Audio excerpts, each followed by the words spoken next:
পারস্য উপসাগর ও ওমান উপসাগরকে যুক্ত করা কৌশলগত হরমুজ প্রণালীকে নতুন মার্কিন ভূখণ্ড হিসাবে দেখিয়ে একটি মানচিত্র প্রকাশ করেছেন মার্কিন প্রেসিডেন্ট ডোনাল্ড ট্রাম্প।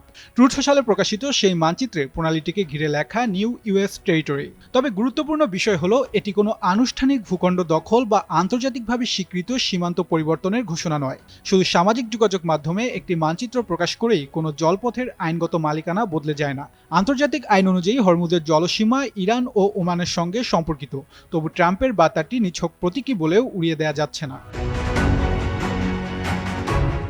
এর আগে ট্রাম্প ঘোষণা করেছিলেন ইরানকে পরাজিত করার পর হরমুজকে মার্কিন ভূখণ্ড হিসেবে ঘোষণা করবেন। তিনি আরও দাবি করেছেন হরমুজে এখন ইরানের নিয়ন্ত্রণ নেই এবং মার্কিন নৌবাহিনী প্রণালীটি নিয়ন্ত্রণ করছে। হরমুজ প্রণালী বিশ্বের অন্যতম গুরুত্বপূর্ণ জ্বালানি করিডর। যুদ্ধের আগে বিশ্বের বিপুল পরিমাণ তেল ও এলএনজি এই পথ দিয়ে যাতায়াত করত। ফলে এখানে সামান্য অস্থিরতাও সরাসরি আঘাত করতে পারে জ্বালানির দাম, আন্তর্জাতিক বাণিজ্য ও বিশ্ব অর্থনীতিতে। আর এখন পরিস্থিতি আরও বিস্ফোরক। ইরান ও যুক্তরাষ্ট্রের দীর্ঘ সংঘাতের মধ্যে হরমুজ কার্যত ভূরাজনৈতিক দাবার বোর্ডে পরিণত হয়েছে।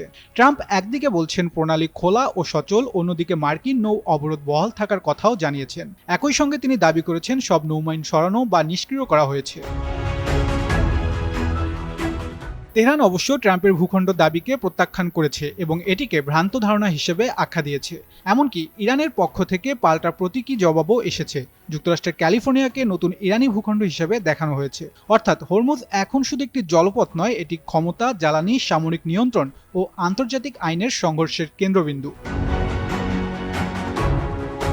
প্রশ্ন হলো, ট্রাম্পের এই মানচিত্র কি কেবল রাজনৈতিক বার্তা, নাকি হরমুজকে ঘিরে আরও বড় কোনো পদক্ষেপের পূর্বাভাস?